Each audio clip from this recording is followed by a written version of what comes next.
supone dónde es que estuvo el arca del pacto. Hay varias corrientes de pensamiento que tratan de decir dónde es que está el arca del pacto.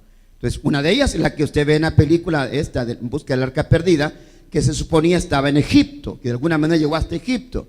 Otros dicen que está en Etiopía, ¿verdad? Otros dicen de que, hermano, en la conquista o previa a la conquista de Nabucodonosor sobre Israel o sobre Jerusalén, Jeremías y otros sacerdotes la escondieron donde está justo debajo del templo, de la explanada del templo, y que en algún pasadizo, en alguna cueva, hermano, porque está, de hecho, ya hay una enorme cantidad, pues, de cuevitas, digámoslo así, o de pasadizos debajo de la explanada del templo. Algunos piensan de que Jeremías la escondió debajo de la explanada del templo, y que allí está hasta el día de hoy, y que nadie ha podido descubrir. Otros dicen que cuando fue la conquista de los babilonios sobre Jerusalén, pues Nabucodonosor se lo llevó, pero de eso tampoco no hay pruebas que realmente puedan dar fe de que eso en realidad fue así. El caso es de que el arca del pacto es un mueble que se usó en el tabernáculo de reunión, y que vemos acá. Dios le dice a Moisés: desde ahí yo te voy a hablar, desde ahí yo te voy a establecer mi palabra contigo, para que todo lo que yo te diga tú te lo traslades a mi pueblo. Moisés elabora este mueble tan bellísimo, y obviamente, hermano, usted sabe de que en torno al arca del pacto hay una enorme cantidad de mitos y de misterios, ¿verdad? Basados en algunos hechos que narra la Biblia. Por ejemplo, cuando recordará de que en la época de los primeros capítulos el primer libro de Samuel, cuando los israelitas pelean contra los filisteos, y al no poder vencer a los filisteos, mandan a traer el arca del pacto para que, según ellos, ¿verdad?, haciendo creer, digámoslo así, hasta cierto punto, que el arca del pacto venía a ser como una especie de amuleto que les iba a dar suerte o poder sobrenatural para vencer a los filisteos. Y fue lo contrario, porque aunque ellos se entusiasmaron cuando el arca del pacto llegó al lugar de la batalla, sin embargo, hermano, al final no pudieron vencer a los filisteos, sino por el contrario, fueron derrotados de una manera tan contundente que incluso el arca del pacto fue tomada y llevada, hermano, hacia Filistea, si usted se recuerda. Y lo primero que hicieron los filisteos, hermano, agarrar el arca del pacto como una especie de trofeo, y lo metieron en el templo de Dagón, si usted se recuerda. Y al meterlo al templo de Dagón como una especie de, y lo ponen, oiga, hermano, lo ponen a la par del dios Dagón, el dios de los filisteos, como para decir: hemos humillado al Dios de los hebreos, hemos humillado, hemos derrotado, hemos vencido al Dios de los filisteos, y lo colocaron ahí. Pero para sorpresa de ellos, al segundo día, hermano, al siguiente día que ellos se levantan, resulta ser que el dios Dagón estaba en el suelo, pero lo curioso es que estaba en el suelo como haciendo reverencia delante del arca del pacto. Los filisteos se asustaron, se asombraron de lo sucedido, pero sin embargo volvieron a levantar a su dios Dagón y lo colocaron otra vez en su pedestal. Al siguiente día, cuando se volvieron a levantar, resulta ser, como usted sabe, de que, hermano, la estatua, la imagen de Dagón, hermano, no solamente estaba caída en el suelo, sino que estaban cortados sus brazos, sus piernas y su cabeza, y todo puesto en el suelo. Entonces ellos se asustaron por eso, y bueno, usted sabe, no tengo tiempo para entrar en toda la historia, ¿verdad? Pero al final resulta ser de que tuvieron ellos ahí el arca del pacto, y el tiempo que ellos, hermano, tuvieron el arca del pacto, una plaga de tumores se desató sobre ellos. No sé si alguna vez ustedes han tenido un tumor que a veces sale. Yo lo tuve cuando era niño. Se llama, bueno, yo me recuerdo que así le llamaba a mi mamá, secas. ¿Han oído hablar de eso? Son unas chibolas que salen en el encaje de la entrepierna. Pero una chibola horrible y que molesta, duele, incomoda. Ahora, yo no sé qué clase de tumores es que le habían salido a los filisteos, pero el caso es que cuando les comenzaron a salir, se comenzaban a retorcer de dolores, hermano. Resulta ser de que ellos mandaron el arca del pacto a otra ciudad filistea y le cayó lo mismo problema de los tumores. La mandan a otra ciudad y lo mismo a las 4 ciudades filisteas, hermano, y los mismos tumores. Dijeron, no hombre, esto nos está causando daño porque hemos tocado lo más santo de los israelitas. Y usted sabe que devolvieron el arca del pacto con unos tumores de oro, hermano, dentro del arca del pacto.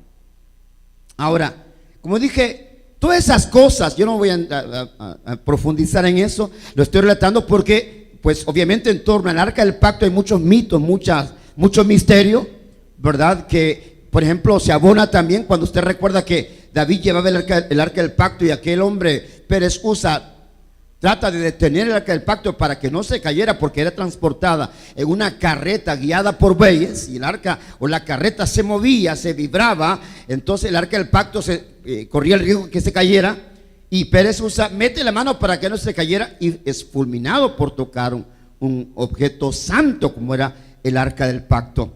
Total, hermano, una serie de mitos que hasta el día de hoy es impresionante como gente seria, escuchen esto, hermano, gente digna de la mayor credibilidad, gente estudiosa, gente intelectual, gente científica. Allá andan, hermano, en el Medio Oriente, en Israel, Etiopía, Egipto, buscando el arca del pacto. Entonces, ¿por qué? Porque, hermano, el arca del pacto, dentro de todo el mobiliario del tabernáculo, era el objeto más santo, más sagrado que había. Tanto así que solo una vez al año, hermano, se sacaba para que el pueblo la viera y lo volvían a meterlo otra vez.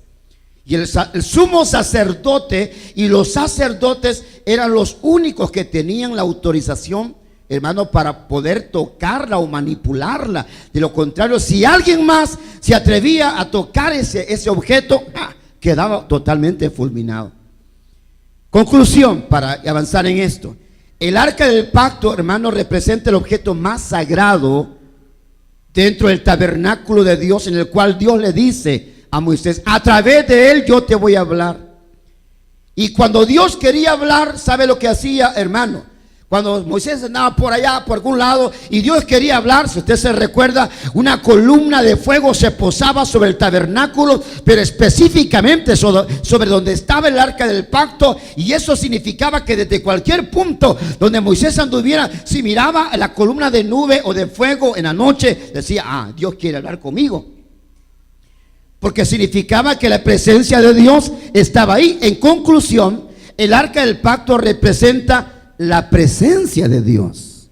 En eso yo creo que todos estamos de acuerdo. Estudiosos, teólogos, hermano, hablan sobre cómo, hermano, al final de cuentas, el significado del arca del pacto es que ello significaba la presencia de Dios en medio de Israel. Por eso fue que los israelitas la mandaron a traer pensando que al traer el arca del pacto la presencia de Dios llegaría a ellos, y al estar la presencia de Dios ahí los iba a defender y a dar poder para vencer a los filisteos. Pero lo que se olvidaron es que debido al pecado y desobediencia que había en Israel, podían llevar el arca del pacto, pero el arca del pacto no es un amuleto. Y óigame, hermano, es algo que ustedes y yo no tenemos que perder de vista, y es de que, hermano, nunca la Biblia es para ser usada como un amuleto. ¿Sabe por qué le explico esto? Porque hay mucha gente que, por ejemplo, agarra muy bonitos, allá andan en el mercado, en las librerías, vendiendo, hermano, láminas, afiches, por ejemplo, del Salmo 91, ¿verdad? Y lo ponen en las puertas de sus casas, dizque para que les proteja, dizque para que les aleje los malos espíritus. Y no, hermano, lo que en realidad nos ayuda en todo momento a usted y a mí es que la presencia de Dios esté en nosotros. Ahora, dale fuerte así el aplauso al Señor. Lo que al final de cuentas ayuda es la presencia de Dios en nosotros. Sin embargo, hermano, también hay que recordar que para que la presencia de Dios esté en nuestra vida, hay una sola palabra que debemos de cumplir, y es obediencia. Obediencia. ¿Me está oyendo, hermano, eso?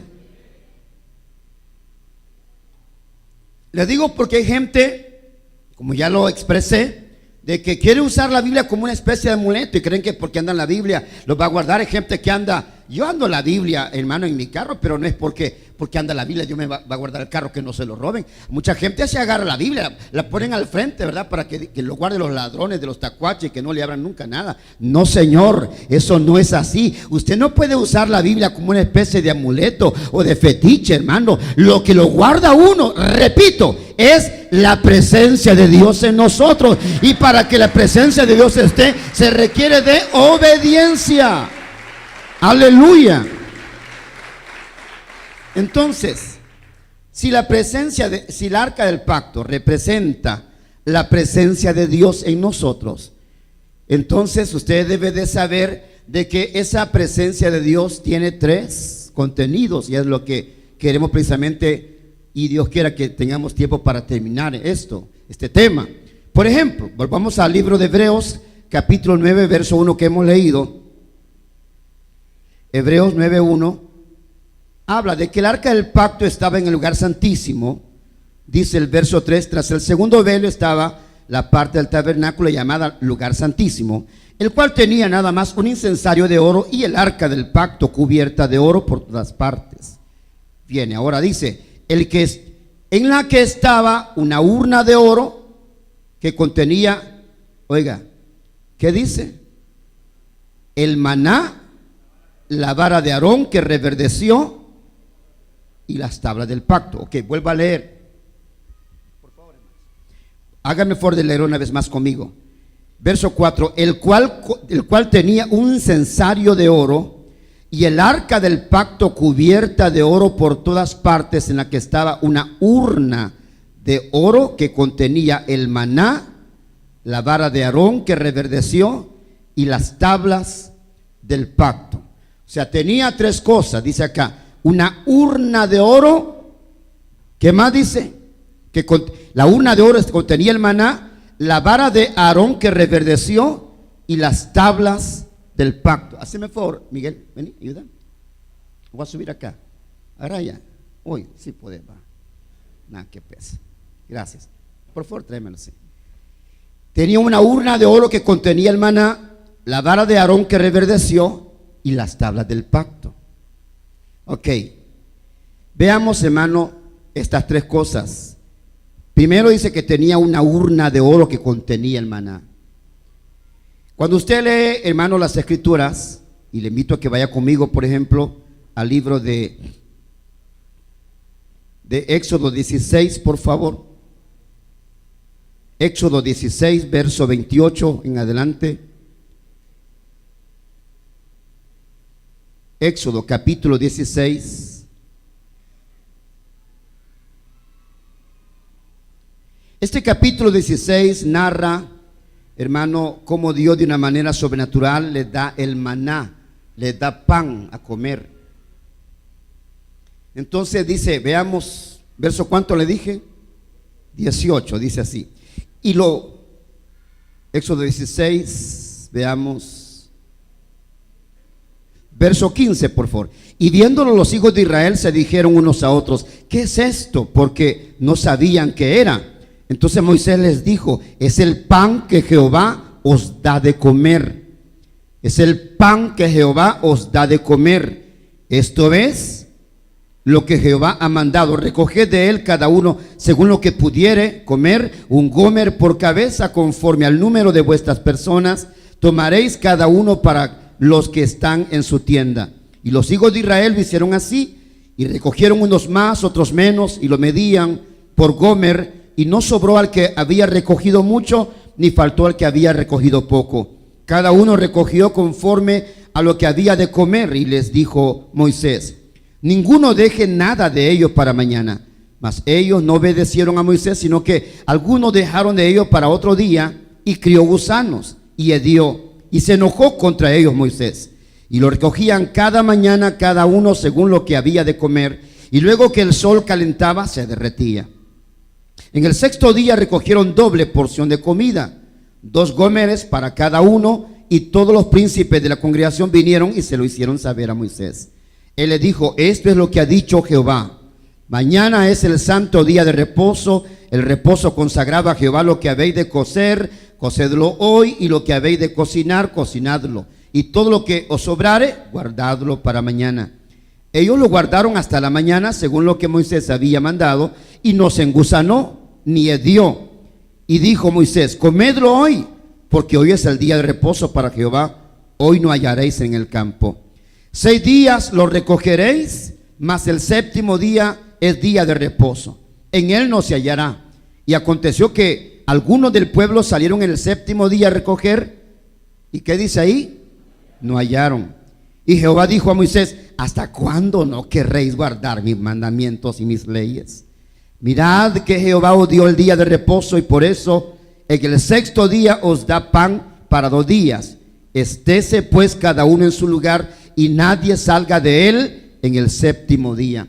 Ok, permítame hacer una pequeña pausa acá. Hermano, ¿por qué nosotros somos tan faltos de entendimiento, tan incrédulos algunas veces? Mire, hermano, si nosotros le creyéramos a Dios, le creyéramos a su palabra como un niño le cree a su papá. Usted le dice: yo soy Superman, usted le dice a su niño, y el niño dice: mi papá es Superman, y se lo cree, hermano. Si ustedes y yo aprendiéramos a creerle a Dios sin dudar nada, hermano, Dios haría cosas sobrenaturales, milagrosas alrededor nuestro. Pero nosotros siempre andamos cuestionando. Y perdone que lo mencione una vez más. Por ejemplo, cuando se habla del diezmo, ¿por qué a la gente le cuesta diezmar, hermano? ¿Perdón?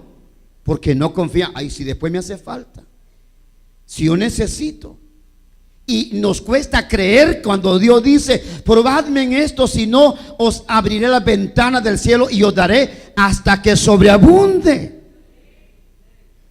Pero al ser humano, al creyente le cuesta creer la promesa de los diezmos. Y por eso es que vivimos coyol quebrado, coyol comido, porque no le creemos en cosas tan elementales como es eso.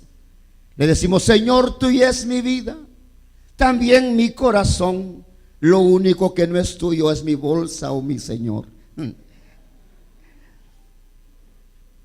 Le digo esto porque observe, hermano, Moisés le dice al pueblo: miren, señores, todos los días en la mañana vayan a recoger el maná, agarren un gomer cada uno, agarren lo que van a comer, la ración diaria, no le va a faltar nada. Y entonces salieron a recoger, hermano, conforme la ración de cada uno. Pero siempre existe ese, ¿va?, que desconfía.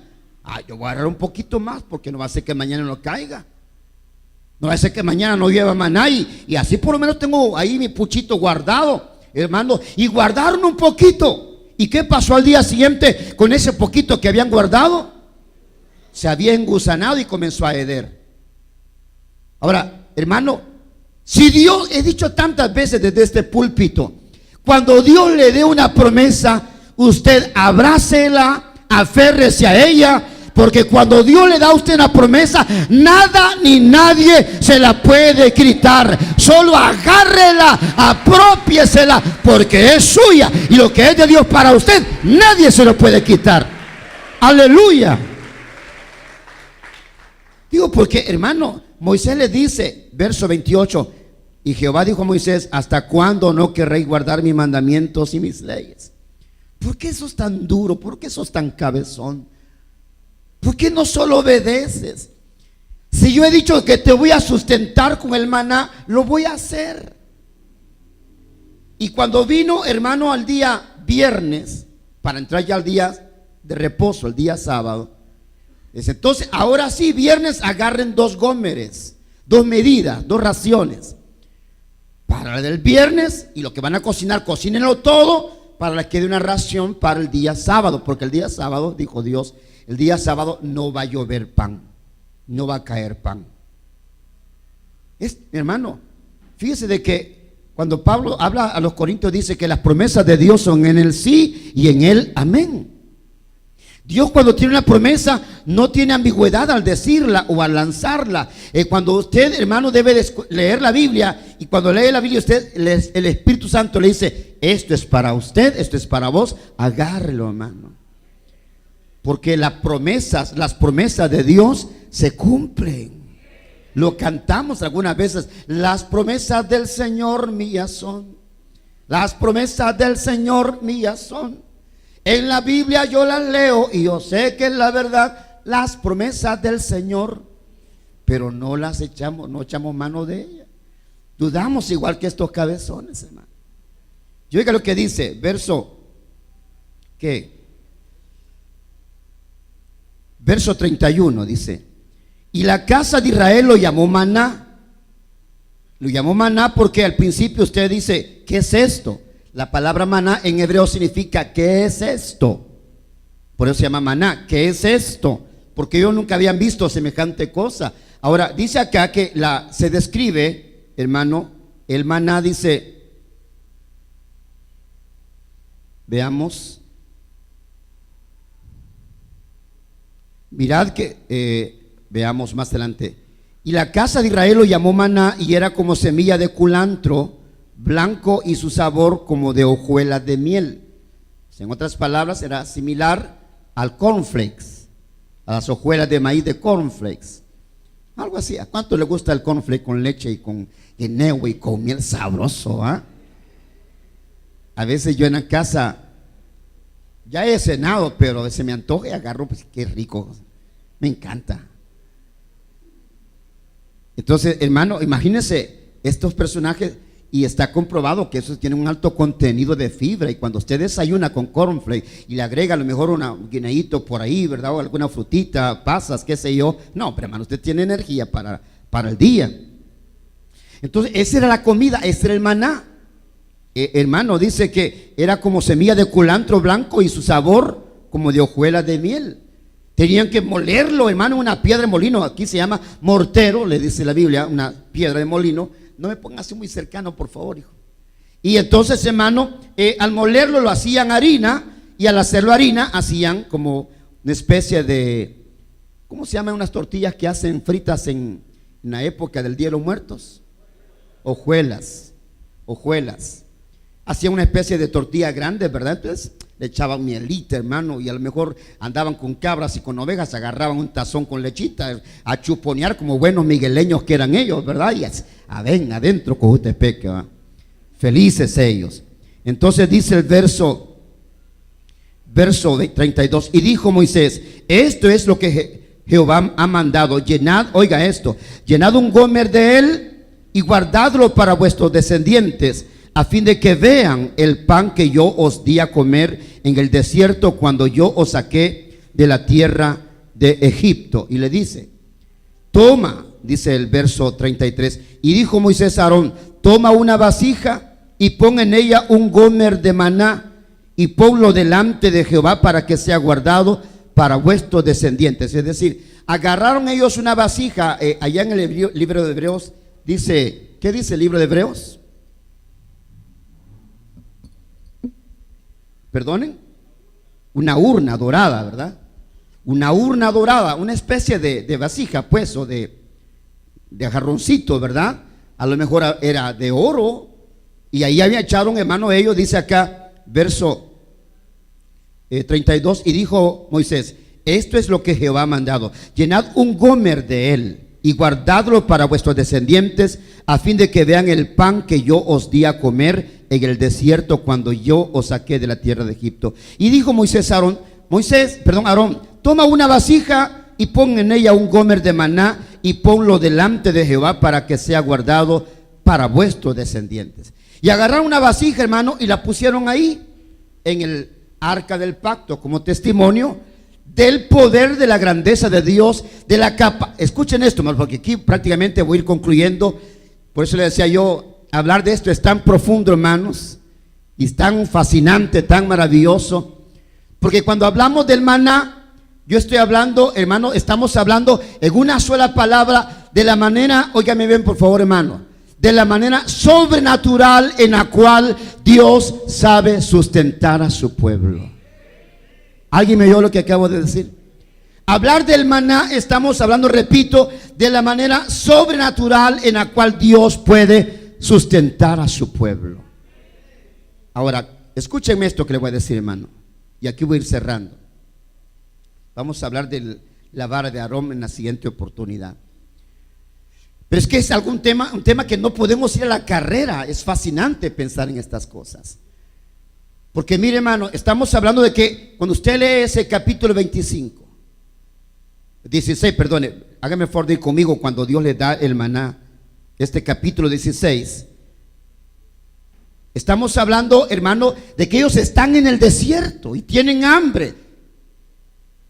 Y el hambre, hermano, no es otra cosa sino una sensación de la necesidad que el cuerpo tiene de alimentarse para recobrar fuerzas. Es como un vehículo. Los vehículos modernos, hermano, todos tienen un piloto ahí en su panel delantero. Y cuando, hermano, el nivel de combustible está bajo, una de dos: o se enciende el piloto ahí, que generalmente es representado por una pequeña bomba de gasolina, o le da a lo mejor algún sonido, pip, pip, pip, que le está indicando que el nivel de gasolina está bajo y que antes de que se quede, pues hay que recargar combustible. Y el cuerpo de igual manera, hermano, cuando siente necesidad, viene el hambre. Dice: ay, qué hambre tengo. Y hermano, y es cierto, cuando ya el cuerpo demanda, hasta el intestino, el estómago comienza a retorcerse y comienza el chisporrotear de los yunques, ¿verdad? Y a veces mi esposa, cuando me está pasando así y yo callado: ya tienes hambre, mames. ¿Y cómo te diste cuenta? ¿Cómo te diste cuenta? Te está tronando todo por dentro. Veamos entonces estos dos aplicaciones acerca del maná que se guardó en el tabernáculo, en el arca del pacto. Uno, dije ya, ellos están en el desierto, tienen necesidad, tienen una necesidad por cubrir. Dios escucha la queja, la murmuración del pueblo de Israel: tenemos hambre, queremos comer, ya no aguantamos más, queremos comer algo, necesitamos, hay una necesidad. Y mire, hermano, lo fascinante de esto es que ellos comieron algo que hasta el día de hoy es obviamente todo un misterio. Porque se habla no solamente del maná, sino también de las codornices. Si usted se recuerda que Dios le mandó, porque decían: queremos comer carne con pan, le mandó, hermano, carne de codornices y le mandó el maná. ¿Qué significa esto? Por favor, escúchenme, hermano. Yo no quiero aquí emocionarse, ni emocionarme yo, ni que usted se emocione demasiado, aunque cuesta. Pero quiero que usted me entienda claramente esto, hermano. Cuando usted tenga necesidades, cualesquiera que éstas sean, solo póngase de rodillas. Dios conoce su necesidad. Dios conoce mis necesidades, tanto físicas, materiales, económicas, familiares, hermanos, de trabajo, laborales, de cualquier índole. Solo póngase de rodillas y Dios, de una manera sobrenatural, proveerá a nuestra necesidad. Aleluya. Dale, hoy sí, dale fuerte el aplauso al Señor.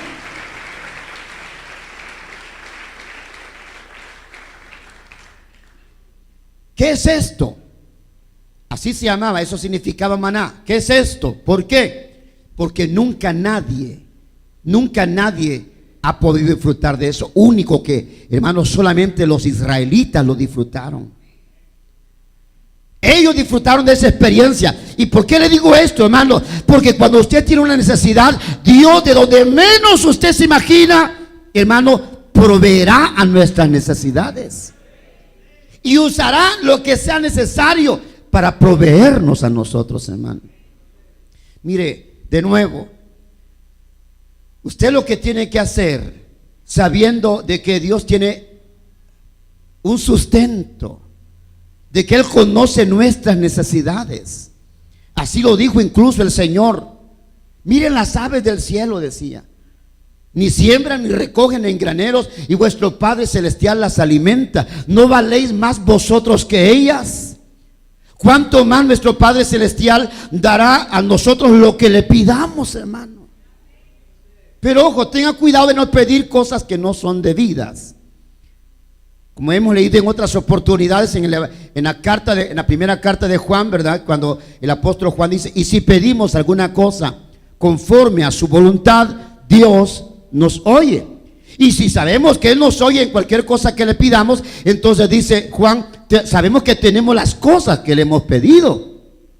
Hermano, yo lo que quiero decirles son dos cosas, dije ya rápidamente. Uno, el hecho de que hubiera maná, hermano, dentro del arca del pacto significaba que ellos debían recordar que Dios es capaz de hacer milagros y mover lo que, mar y cielo y tierra, lo que sea necesario para proveer a las necesidades de su pueblo.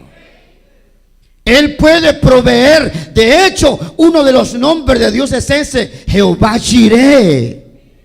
Él es proveedor. Muchas veces si nosotros pasamos necesidades es porque queremos, y así lo dice la Biblia, hasta ahora nada habéis recibido. Pedid y recibiréis, dice el Señor, para que vuestro gozo sea cumplido. Mire, hermano, usted lo que tiene que hacer de continuo es ponerse de rodillas y pedirle a Dios, hermano. No, pero ¿cómo Dios me puede proveer esto si esto está bien difícil? Es cierto, pero recuerde usted, hermano, que para Dios no hay nada imposible.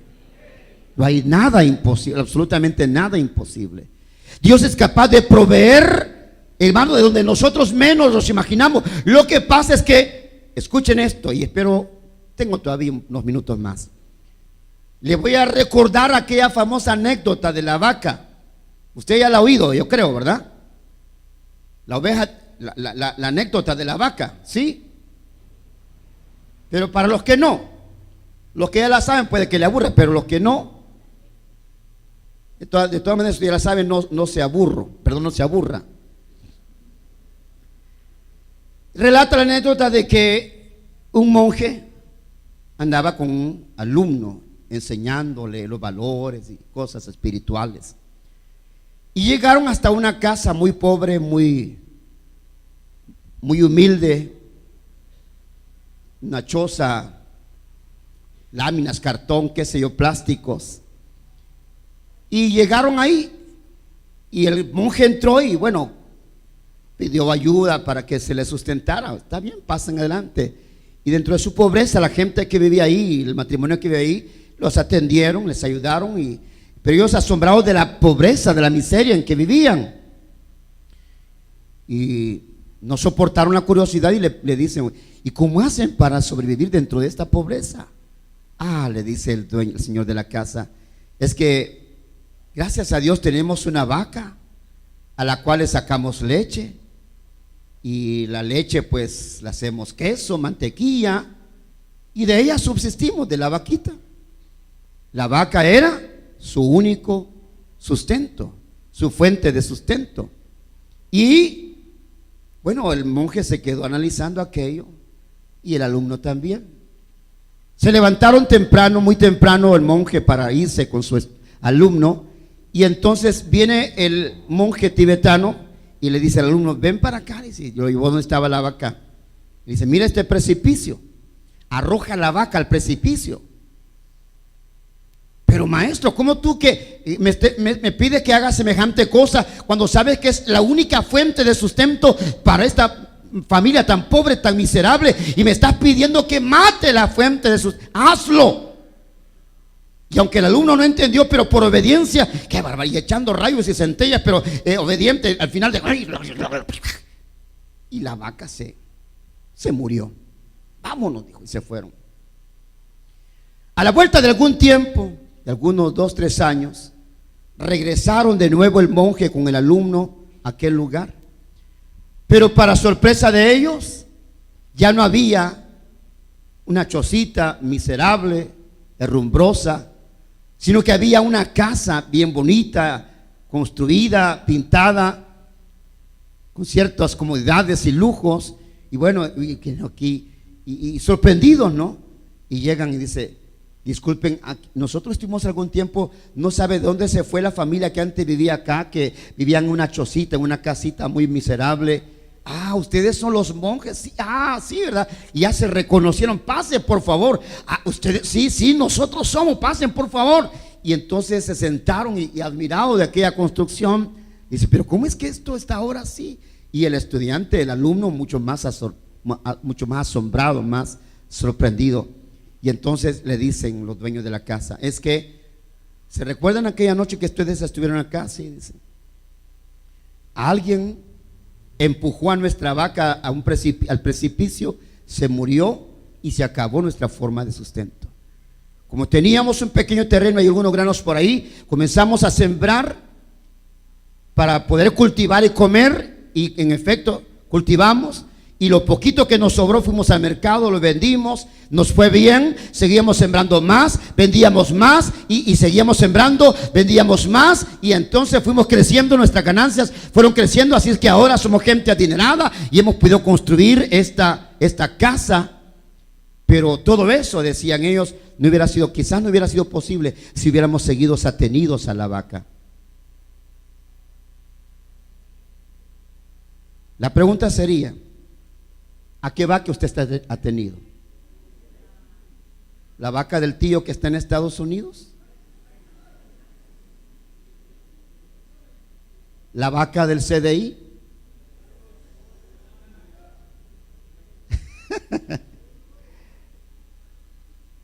¿Cuál es la vaca suya, hermano? Por Dios, ¿va qué mensaje va? Señor, ¿qué está hablando?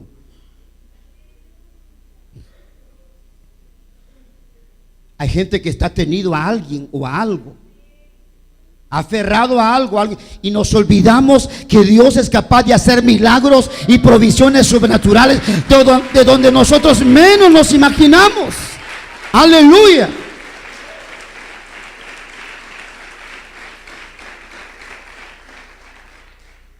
No, hermanos, para Dios no hay nada imposible. Él puede proveer. Y la idea de que hubiera esa vasija, hermano, con un gomer de maná, ¿qué es eso? Era para recordarles que Dios es capaz de proveer en cualquier necesidad a su pueblo. Lo único que el pueblo necesita es creerle y pedirle, ¿va? Pero si no le creemos y no le pedimos, por eso es que pasamos tanta necesidad. Porque hay mucha gente que tiene necesidad. Ay, yo no sé por qué Dios no me responde. Ponete de rodillas, ayuná, hombre, y vas a ver. Si no, hay gente que dice: ay, ora por mí. Ore usted, cabezón. Ahí me lleva en oración como que es la ruta 4. No, Señor, es usted el que tiene que ponerse de rodillas. Dios tiene poder para proveer. Él puede proveer. Cuando dicen amén a eso, hermano? Para Él no hay nada imposible. Él es un Dios hacedor de prodigios, de milagros, de maravillas. Lo que para el hombre es imposible, para Dios todo es posible. Aleluya. Todo. Pero en segundo lugar, y aquí quiero terminar, hermano, la otra segunda aplicación. Como le comentaba, la necesidad viene porque de repente por dentro se siente un movimiento, ¿va? Los intestinos, qué sé yo, están demandando alimento. Se necesita del maná, se necesita de la comida, ¿va? Por eso es que yo entiendo que muchos de ustedes, cuando ya falta un cuarto para las 8, ya que se cae, que incómodos por aquí, y aquí se ve a ver el reloj y se rascan la cabeza porque ya le chisporrotean los yunques. Bueno, los que no están en el espíritu, ¿va? Porque los que están en el espíritu ni cuentas, ¿qué horas? Así ya está, ni cuenta me ha dado, dice, ¿verdad? Pero bien, llega un momento donde la necesidad se hace evidente, se manifiesta. Escúcheme, por favor, en esta segunda aplicación. Así como usted sale corriendo, cuando ya la necesidad usted percibe aquel incomodamiento de sus órganos internos. Yo quiero decirle que así dijo el rey David: así como el ciervo brama por las limpias corrientes de aguas, Así clama por ti, oh Dios, el alma mía. Mi alma tiene sed de Dios, del Dios vivo, de cuando vendré y me presentaré delante de Él. Usted debe de saber que a este lugar nosotros venimos también para ser sustentados por el maná de la palabra, por la palabra de Dios, porque no solo de pan vivirá el hombre, sino de toda palabra que sale de la boca de Dios. Aleluya. No, hombre, dale fuerte el aplauso al Señor. Somos necesitados de su palabra. Por eso es que a mí frecuentemente menciono, porque me fascina ese versículo 2 del capítulo 2 de Primera de Pedro. ¿Se recuerda? Terminemos, hágame el favor con este versículo. Primera de Pedro 2:2. Y si no lo tiene subrayado, yo le sugeriría que lo subraye y que, si es posible, también se lo aprenda de memoria. 1 Pedro 2:2 dice así: desead como niños. ¿Es correcto? Desead como niños recién nacidos la leche espiritual no adulterada, para que por ella crezcáis para salvación. Yo me fijo en Danielito, mi nieto. Una de estas noches le agarró feliz, estaba jugando y riéndose. Feliz estaba. De repente le comienza la llorazón. Y que se reta. ¡Ay! ¿Y sabe qué era? Hambre, tenía hambre. Y ahí le hemos dicho tantas veces el famoso dicho: el que no llora, no mama. Y ahí sale ese dicho. El que no llora no mama. Tenía hambre, le pusieron la pachita y se acabó. Hermano, yo le pregunto a usted, ¿su ser no clama por la palabra de Dios, hermano? ¿O ustedes de aquellos que ya no tienen necesidad de la palabra? Yo creo que todos nosotros necesitamos sentarnos, hermano, y ser alimentados, ser sustentados. Dice: desead como niños recién nacidos la leche espiritual no adulterada, para que por ella crezcamos para salvación. Cuando nosotros venimos y nos sentamos ahí, somos sustentados por la palabra, somos fortalecidos por la palabra, porque les repito, el Señor Jesús decía claramente: no solo de pan vivirá el hombre, sino de toda palabra que sale de la boca de Dios. Y cuando la palabra de Dios fluye, cuando la palabra de Dios fluye, nuestra vida es alimentada por la palabra. Aleluya. El maná que sacia el hambre, la palabra que sacia la necesidad. Hermano, sí, aquí usted se va a ir a cenar y espero que disfrute su cena. De hecho, de antemano, buen provecho. Pero también necesitamos sentarnos a la mesa. Por eso es que Jesús le dijo a aquella mujer cananea, aquella mujer sirofenicia que, hermano, le está pidiendo un milagro para su hija. Mujer, le dice el Señor, no es lícito tomar el pan de los hijos y echarlo a los perrillos, porque Él había venido a traer palabra, a traer pan, palabra de Dios a su pueblo. Y cuando venimos y nos sentamos ahí, es como que nos sentemos a la mesa a disfrutar del pan, de la palabra. Hello. Entonces nosotros tenemos, hermano, que al igual que Israel en el desierto: tengo hambre, tengo sed. Ojalá que así fuera también nuestro pensamiento. Son las 2 de la tarde, quizás la 1 de la tarde. Uy, ya tengo ganas de ir al culto, ya tengo ganas de estar en la iglesia. Quiero alimentarme de la palabra, quiero sustentarme de la palabra. ¿Por qué cree que hay mucho creyente que fracasa y cae y se aleja del Señor? Porque no se congregan, y al no congregarse no son alimentados con la palabra de Dios. No cometa usted semejante error garrafal, aunque sea arrastrándose y aunque sea al final, pero véngase y siéntese. Y cuando se siente ahí, no permita que nadie le robe la palabra de Dios. Ahí hay unas parajitas que a veces. Una vez un cipote allá hasta amenazó al diácono, porque le dijo: estate quieto, por favor. Ay, ¿qué? Y le hizo así, mira, así, amenazándolo. No sé si estará acá. Si estará acá, que el Señor lo reprenda, ¿va? Porque lo que se le estaba diciendo es lo más correcto y para su propio bien, y en tercer lugar para que no afecte a las demás personas, porque incomoda la gente que está alrededor. Entonces, cuando nosotros nos sentamos a la mesa, nos sentamos a comer. Y otra cosa más, usted tiene que orar mucho para que también el Señor, cada noche que venimos a este lugar, el Señor nos sirva un alimento suculento, pero también sustancioso. ¿No creen ustedes, hermano? Porque todo alimento tiene que tener esas dos cualidades, ¿verdad? Que sea, bueno, yo diría tres, ¿verdad? Que sea agradable al gusto, que rico, pero que a la vez sea nutritivo. Porque usted puede comer esa famosa comida chatarra, ¿va? Qué rica la pizza, qué rica la hamburguesa, dicen los dichos, ¿va? Pero esa comida está matando un montón de gente, hermano. O sea que no es tan nutritiva como pareciera. Eso es comer basura, por eso se llama comida chatarra.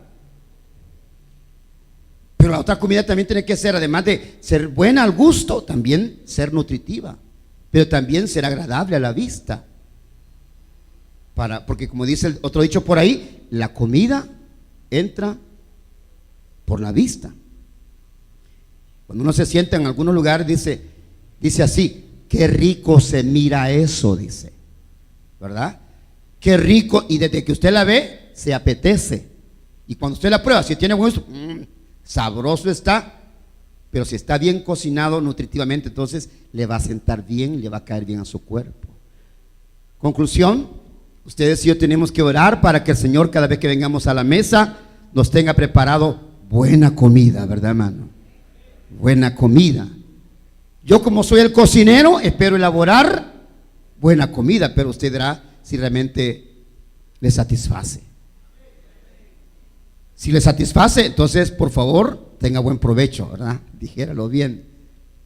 Pero tenemos que orar por eso, para que el Señor nos dé siempre una buena palabra, hermano.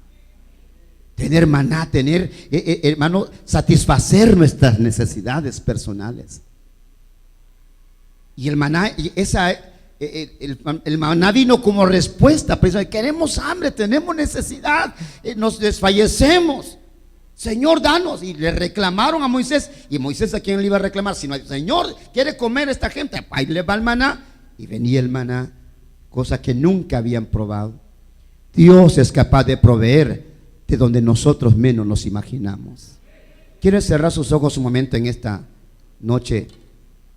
Padre, en el nombre de Jesús, en el nombre de Jesús, Dios mío, tú eres un Dios sobrenatural. Tú eres un Dios que provee de una manera sobrenatural. Te ruego, Padre, por Cristo Jesús, que todos aquellos que en este momento están con diferentes tipos de necesidades, no solamente una necesidad de hambre, porque eso pues con una tortilla, un bocado se satisface, pero hay otras necesidades espirituales, materiales, económicas, familiares, de salud. Padre, te ruego en el nombre de Cristo que tú proveas, Dios mío, que tú proveas a tu pueblo, Señor, conforme a la necesidad de cada quien. Así como abriste el cielo, y diste maná, algo que nunca nadie había visto, así también ahora, Dios mío, que los cielos se abran. Que los cielos se abran sobre tu pueblo, Señor, y provee. Abre los cielos, Dios mío, y provea las necesidades de tus hijos. Señor, en el nombre de Jesús, en el nombre glorioso de Cristo Jesús, le invito a que se ponga de pie un momento, por favor. Así puesto de pie, levanta tus manos en esta noche y diles, aquellos que tienen alguna necesidad. Dios le bendiga a mi amado hermano y amigo que siempre está pendiente de su programa La Palabra de Fe. Gracias infinitas por permitirnos entrar a su intimidad, a su hogar, a su corazón. Si el mensaje de hoy ha sido de bendición para su vida, la invito a que usted le entregue su vida a Cristo en esta ocasión. Si lo desea hacer, por favor haga conmigo la siguiente oración. Por favor repita después de mí esta siguiente oración. Señor Jesús, reconozco que he pecado delante de ti, pero hoy te entrego mi corazón, te rindo mi vida, Señor. Acéptame como tu Hijo, porque yo te recibo ahora como mi Señor, como mi Salvador. Gracias por hacerme tu Hijo, Señor. Si usted ha hecho conmigo la siguiente oración, le invito a que por favor se comunique con nosotros al teléfono que aparece al pie de la pantalla. Por favor, vamos a estar pendientes de su llamado. También queremos agradecer su amable sintonía permanentemente a su programa La Palabra de Fe. Muchas gracias y esperamos contar con su amable audiencia para la siguiente edición. Es el pastor Oscar Sánchez quien les saluda, deseándole bendiciones y que el Señor me lo guarde a todos. Dios les bendiga.